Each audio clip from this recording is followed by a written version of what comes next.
Legendary! Welcome to another Top 5 with Kris O Five. Today we will look at the top 5 Rise of Shadow decks for Legend. Almost a week has passed since Rise of Shadows dropped, so now we can take an educated guess for which decks will be strong for Legend this month and will stick around in the meta and not fade away.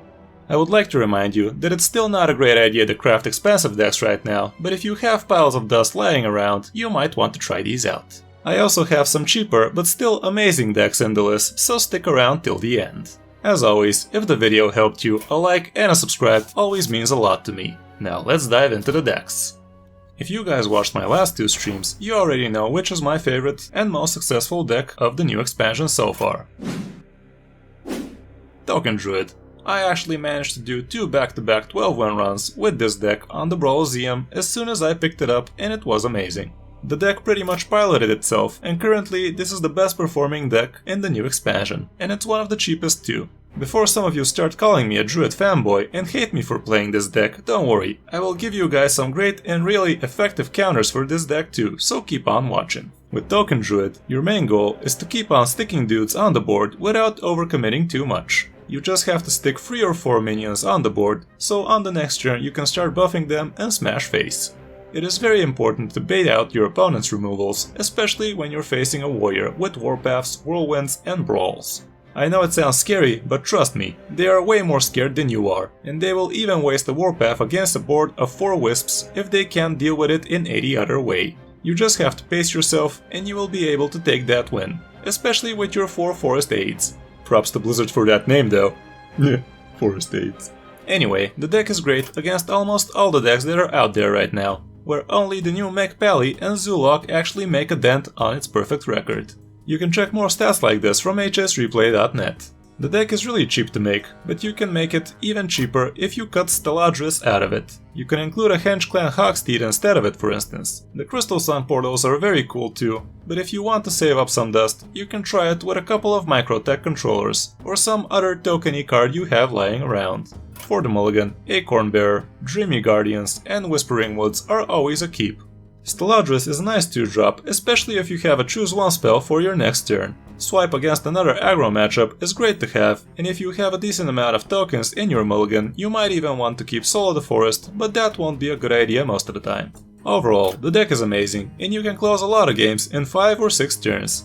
Just don't make that your attitude against all matchups, because you have a lot of mid and late game potential too. Just pace yourself, and your opponent will eventually run out of resources to remove your wide annoying boards. Just hope you don't run out of boards before they run out of removals. I think this is the safest deck you can craft now, because I just don't see that many bad matchups for it, and it doesn't really cost that much to begin with. This will probably be one of the decks Blizz will nerf in the next 1 or 2 months though, so keep that in mind.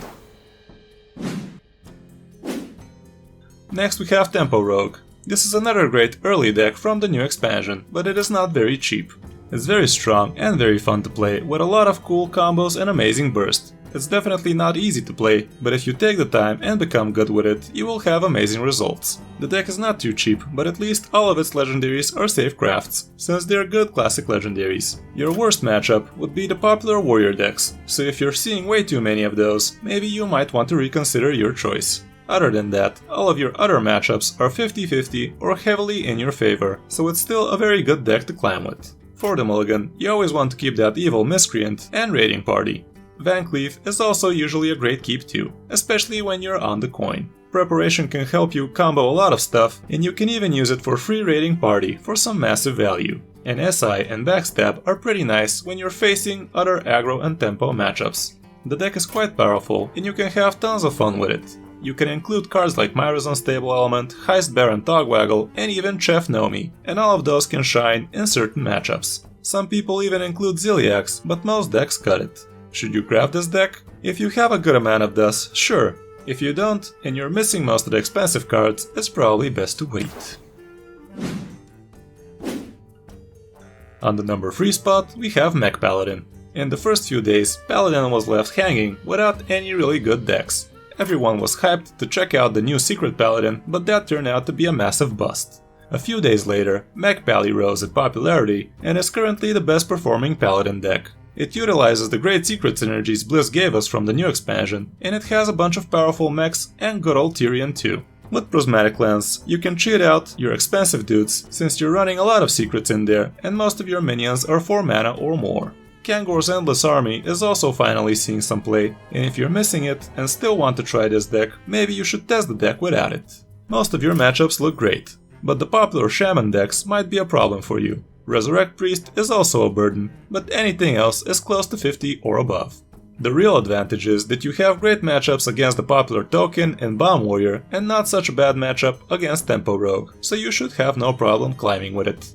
For the Mulligan, you want to keep a secret for turn 1, and it would be great if you can drop a Spy or a Mysterious Blade for turn 2.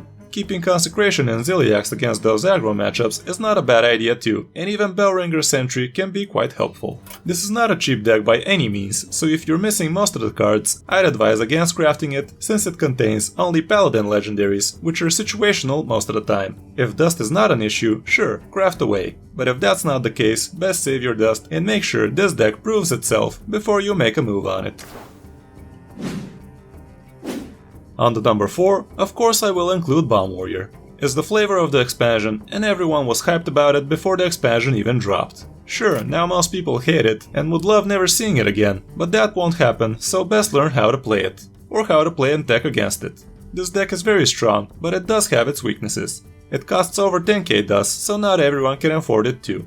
Here's how the matchups look like. Most hunters are very favored against it, so if you're sick of it, maybe give Mech Hunter a try. Mech Paladin also wipes the floor with it, and I had no problem destroying it with Token Druid, even though it takes some strategy there. The Khadgar Mage is also great against it, but all of your other matchups will be quite pleasant for you. For the Mulligan, Towncrier and Ethereum Rover are always a keep. Clockwork Golem and Wrench Caliber also make a lot of sense. If you're facing aggro, keeping your strong removals is essential, but if you're versus Token Druid, you need to be looking for all of them. It really depends on the matchup since you have tools to deal with everything. You just have to look for those right tools for the right matchup and you should be good. Even keeping Blastmaster Boom is a great idea in most matchups, just because you can make that turn 7 big boom turn.